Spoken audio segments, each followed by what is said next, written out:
Hey guys, welcome to genuine study. Myself Ghanshyam. दोस्तों, ये science का प्रैक्टिस सेट 6 है। इसके पहले 5 हो चुके हैं, आप लोग देख लीजिएगा। दोस्तों, इस वीडियो का पीडीएफ टेलीग्राम पे मिल जाएगा, आप लोग उसे ज़रूर ज्वाइन कर लीजिए। डिस्क्रिप्शन में उसका लिंक है। दोस्तों, जैसा कि आप लोग को पता है कि 66वीं बीपीएससी का फाइनल रिजल्ट आ चुका है, तो बहुत जल्द 67वीं का एडमिट कार्ड आ जाएगा और एग्ज़ाम अगस्त का लास्ट में ही होगा। अगर अगस्त लास्ट में नहीं हुआ तो सितंबर फर्स्ट वीक में ज़रूर हो जाएगा। इसीलिए आप लोग रिवीजन बढ़िया से करते रहिए, ठीक है। पूरे पे रिवीजन बढ़िया से कीजिए, तभी सिलेक्शन होगा, ठीक है। आइए देखते हैं, पहला सवाल बताइए, इसका पहले का आंसर क्या होगा। दोस्तों, पहला सवाल है, वायुमंडल की सापेक्षिक आर्द्रता किससे मापी जाती है। वायुमंडल की सापेक्षिक आर्द्रता। दोस्तों, इस ऐसे सवाल में कुछ लोग कंफ्यूज हो जाते हैं, तो कंफ्यूज नहीं होना है। तो जब भी पूछे वायुमंडल की सापेक्षिक आर्द्रता, तो इसका क्या होगा, हाइग्रोमीटर, राइट।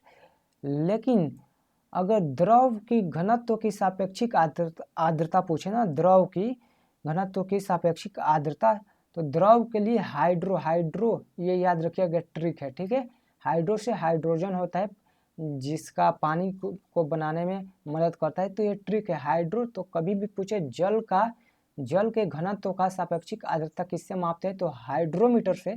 लेकिन जब वायुमंडल की सापेक्षिक आर्द्रता पूछे ना, हाइग्रोमीटर से, ठीक है। कंफ्यूज नहीं होना है, राइट। आइए दूसरा सवाल देखते हैं, बताइए इसका क्या होगा। खतरे के संकेतों को देखने के लिए, खतरे के संकेतों के लिए लाल प्रकाश का प्रयोग किया जाता है, क्योंकि बताइए लाल प्रकाश का प्रयोग क्यों किया जाता है। क्योंकि लाल प्रकाश का सर्वाधिक क्या होता है, प्रकाश तरंगदैर्घ्य होता है, ठीक है। अगर ऐसा पूछता है तो ये कंफ्यूज करने के लिए पूछता है, ठीक है। हालांकि मैंने इसे टाइप नहीं किया है, एग्जाम में पूछ देता है। जब ये सवाल पूछता है कि खतरे के संकेतों के लिए लाल रंग का प्रयोग किया जाता है क्यों, तो इसमें ऑप्शन में क्या दिया रहता है, क्योंकि लाल रंग का तरंग दैर्घ्य सर्वाधिक होता है, ठीक है। लाल रंग का तरंग दैर्घ्य सर्वाधिक होता है।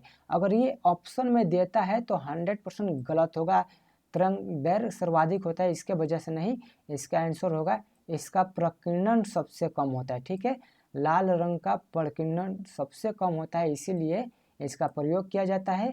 और लाल रंग का तरंग दैर्घ्य सबसे ज़्यादा होता है, जो कि कारण नहीं है। इसके प्रकीर्णन कम होता है, इसीलिए इसका प्रयोग किया जाता है। इसका बताइए जी।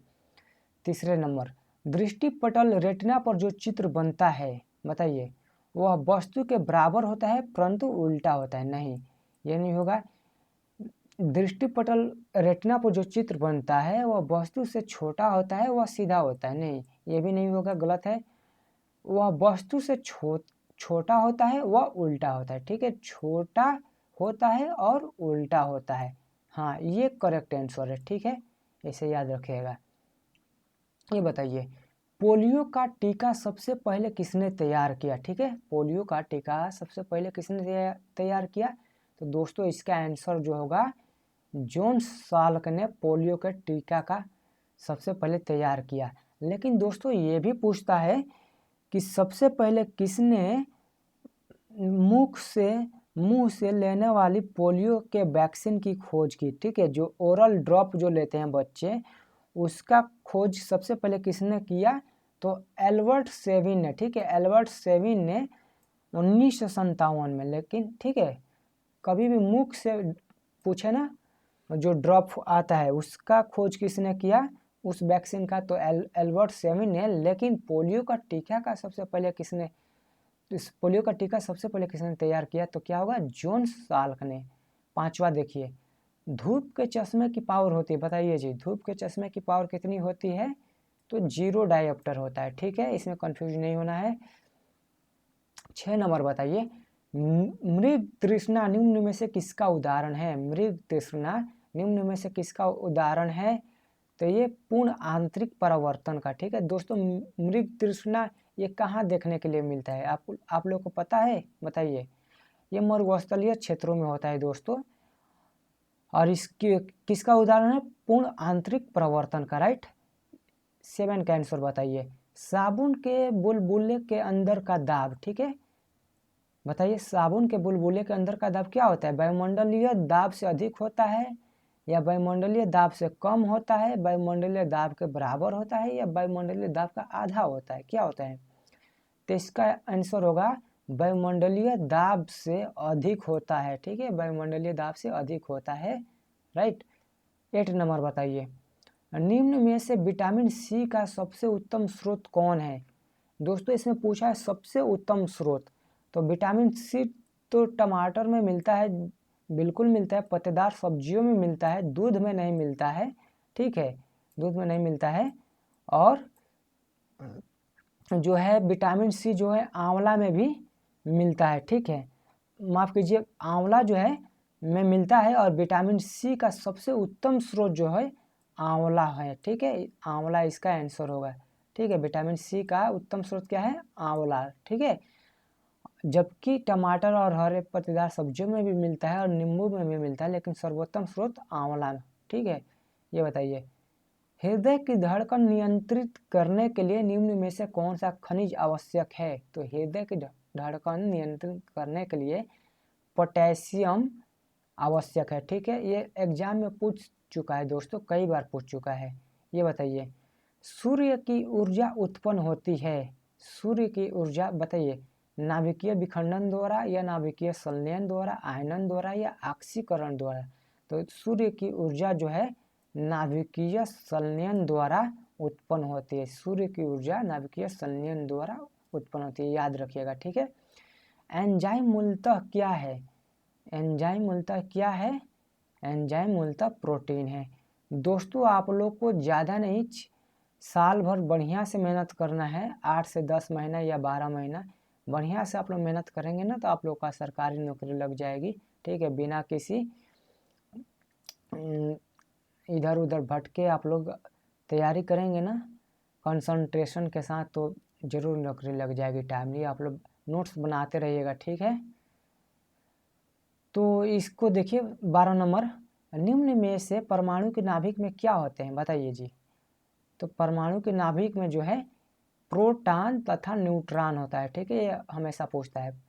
ठीक है, 13 नंबर बताइए, फिलोक्विनोन, फिलोक्विनोन निम्न में से किस विटामिन को कहते हैं या किस विटामिन का रासायनिक नाम है? बताइए, ये हमेशा पूछता रहता है। ठीक है, तो फिलोक्विनोन जो है विटामिन के का रासायनिक नाम है। ठीक है, विटामिन के। और विटामिन B12 को क्या बोलते हैं? साइनोकोबालामिन। विटामिन B12 को साइनोकोबालामिन, इसे नोट कर लीजिए। और ई को क्या बोलते हैं? टोकोफेराल। ई को क्या बोलते हैं? टोकोफेराल। ठीक है, और विटामिन डी को क्या बोलते हैं जी? कैल्सीफेराल। इसे सब नोट कर लीजिए, विटामिन डी को कैल्सीफेराल। ठीक है, इसका बताइए 14 नंबर का, कृष्ण छिद्र सिद्धांत को किसने प्रतिपादित किया था? तो कृष्ण छिद्र सिद्धांत को एस चंद्रशेखर जी ने प्रतिपादित किया था। ठीक है, 15 नंबर बताइए, मानव शरीर में सबसे छोटी ग्रंथि कौन है? मानव शरीर में सबसे छोटी ग्रंथि कौन है? तो पिट्यूटरी ग्रंथि है या पीयूष ग्रंथि है। ठीक है, ये मस्तिष्क के पिछले भाग में पाया जाता है। ठीक है, पिट्यूटरी ग्लैंड। ठीक है, ये बताइए, रेफ्रिजरेटर में थर्मोस्टेट का क्या कार्य है? रेफ्रिजरेटर में थर्मोस्टेट का क्या कार्य है? तापमान को कम करना नहीं जी, हिमायन ताप को बढ़ाना नहीं, गलनांक को घटाना नहीं, एक समान तापमान को बनाए रखना थर्मोस्टेट का कार्य है। अग्नाशय को पाचक रस के उत्पादन के लिए उत्तेजित करने वाला हार्मोन कौन है? अग्नाशय को पाचक रस के उत्पादन करने के लिए उत्तेजित करने वाला हार्मोन कौन सा है इसमें से बताइए? तो सिक्रिटिन है। ठीक है, सिक्रिटिन हार्मोन है। ठीक है, 18 नंबर सवाल बताइए, सो वेरी इंपॉर्टेंट क्वेश्चंस दोस्तों। बताइए, मरुस्थलीय पौधों की जड़ें लंबी क्यों होती है? मरुस्थलीय जो पौधे होते हैं उनकी जड़ें लंबी क्यों हो जाती है? बताइए, इसका क्या होगा? इसका आंसर होगा जड़ें पानी के तलाश में लंबी हो जाती है। ठीक है, जड़ें जो है उनकी होती है रूट्स पानी के तलाश में नीचे चली जाती है और लंबी हो जाती है। ये बताइए द्रव क्रिस्टल निम्न में से किसमें प्रयुक्त होती है? द्रव क्रिस्टल जो है किसमें प्रयुक्त होती है? कलाई घड़ियों में होती है डेफिनेटली, प्रदर्शन युक्तियों में होती है बिल्कुल सही है, पॉकेट कैलकुलेटर में होती है बिल्कुल सही है। तो इसका आंसर डी होगा। ठीक है, इसका बताइए खाद्य पदार्थों के परिरक्षण हेतु निम्नांकित में से कौन सा प्रयुक्त होता है? तो खाद्य पदार्थों के परिरक्षण हेतु जो है बेंजोइक अम्ल या बेंजोइक एसिड का उपयोग किया जाता है दोस्तों, जिसके वजह से खाने पीने का सामान जल्दी ख़राब नहीं होता है। दोस्तों चैनल को ज़रूर सब्सक्राइब कर लीजिए, हेल्प कीजिए कि 1000 सब्सक्राइबर हो जाएं। ये लास्ट क्वेश्चन है दोस्तों, 20 हो गए, ये 21 जो है ये आप लोग कमेंट करके बताइए इसका आंसर क्या होगा। न्यूट्रॉन की खोज किसने की थी? न्यूट्रॉन की खोज किसने की थी, इसका आंसर क्या होगा आप लोग कमेंट कीजिए। Thanks for being with me दोस्तों, सब्सक्राइब कर लीजिए चैनल को दोस्तों। इसके बाद ये तो साइंस का हो गया, हिस्ट्री का बहुत जल्द आ जाएगा, उसके बाद जियोग्राफी का आ जाएगा और भारतीय संविधान का आया हुआ है। ठीक है, और मैथ का भी बहुत जल्दी अपलोड कर दिया जाएगा वीडियो। ठीक है, thank you so much video देखने के लिए, बहुत बहुत